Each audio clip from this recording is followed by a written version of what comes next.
La plupart des gens admettent que Jésus était vraiment un homme qui a vécu en Israël il y a 2000 ans. Le débat commence par la discussion sur l'identité complète de Jésus. Presque toutes les grandes religions enseignent que Jésus était un prophète, un bon enseignant ou un homme pieux.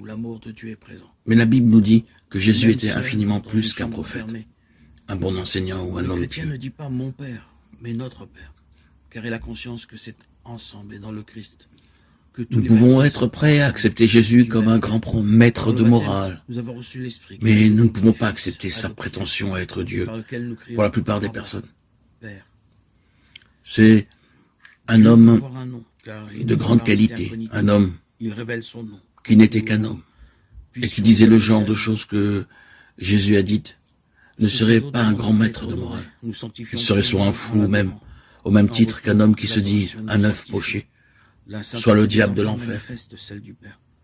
Nous devons faire notre choix. Soit cet homme était et est le Fils de Dieu, soit un fou ou quelque chose de pire. Vous pouvez le faire taire comme et le considérer comme un fou, un imbécile. Vous pouvez lui cracher dessus et le tuer comme un démon. Ou tout simplement, en comprenant qu'il est le Seigneur, tomber à ses pieds et l'appeler comme saint Thomas l'appelait, Seigneur et Dieu. Ne nous laissons pas aller à des absurdités condescendantes en disant qu'il est un grand maître humain. Il ne nous a pas laissé cette option ouverte. C'est le règne de Dieu. Et bien sûr, de toute évidence, il n'avait pas l'intention de le faire. Avec le retour du Christ, c'est notre espérance. Jésus est Dieu incarné. Jésus a dit dans Jean 10, 30, « Moi et le Père, nous sommes un. » Souvent, nous demandons au Seigneur que ma volonté soit faite. Or, Dieu veut infiniment plus et infiniment mieux pour nous que ce que nous pouvons désirer par nos propres forces.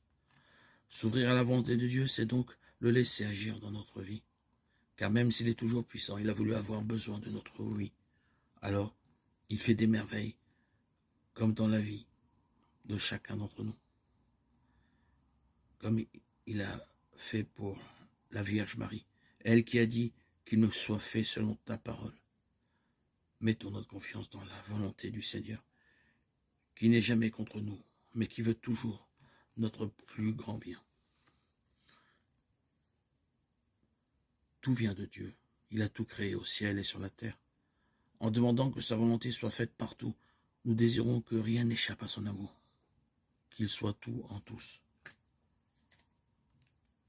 En effet, nous peinons à comprendre sa volonté et nous y opposons souvent nos propres projets, nos souhaits et nos idées. Alors la terre ne peut pas devenir le ciel. Si la terre n'est pas orientée vers le ciel, elle devient un enfer, c'est-à-dire un lieu où est exclu l'amour de Dieu. Seigneur, fais qu'aucun lieu de cette terre n'échappe à ton amour. Et surtout pas mon propre cœur. Dieu est pour nous un Père qui pourvoit nos besoins les plus fondamentaux. C'est la providence. Ce pain de chaque jour, c'est lui-même qui se donne à nous. Ce vrai pain de vie, sa parole, son Église, sa grâce. Or, si Dieu nous donne, c'est pour que nous donnions à notre tour. Nous devons être la providence de Dieu pour nos frères. Seigneur, apprends-nous à chercher d'abord le royaume de Dieu, à recevoir tout par surcroît et à donner gratuitement à ceux qui attendent de nous. L'amour de Dieu pour nous est absolu, unique et sans condition. Aucun péché ne pourra jamais empêcher Dieu de nous aimer, alors même que pécher, c'est offenser son amour. Dieu n'attend que notre repentir pour déverser son cœur dans le nôtre, en nous offrant sa miséricorde. Nous sommes alors purifiés de nos péchés, renouvelés au plus profond de notre âme et rendus capables d'aimer et d'aimer comme Jésus. Seigneur, donne-nous le désir fréquent de nous confesser, de nous mettre à genoux devant toi, Seigneur, et te demander de pardonner nos offenses, que nous puissions vivre de ta miséricorde et en être les témoins auprès de ceux qui doutent de ton amour. Si quelqu'un dit « j'aime Dieu » qu'il déteste son frère, c'est un menteur. Celui qui n'aime pas son frère, qu'il voit, ne saurait aimer le Dieu qu'il ne voit pas. 1 Jean 80. Qui sommes-nous pour ne pas pardonner à ceux qui nous ont offensés? Sommes-nous plus grands que Dieu, nous qui ne pourrions pas vivre sans sa miséricorde?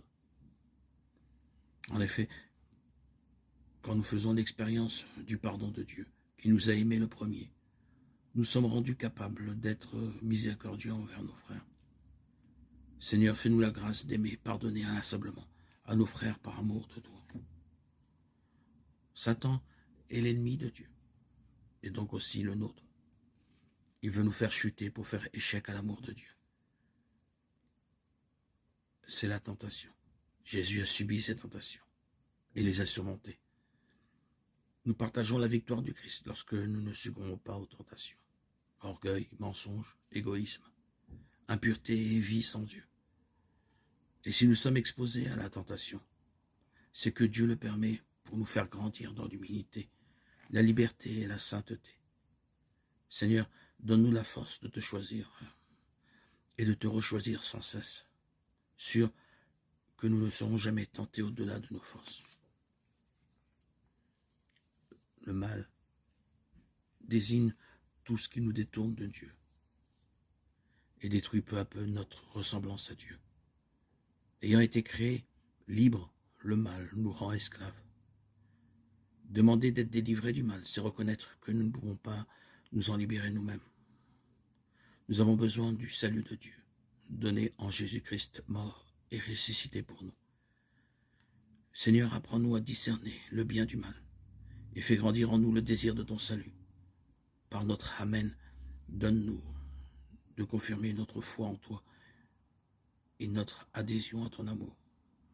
À toi, Seigneur, tout honneur et toute gloire pour les siècles des siècles. Gloire à Dieu au plus haut des cieux, et paix sur la terre aux hommes qu'il aime. Amen.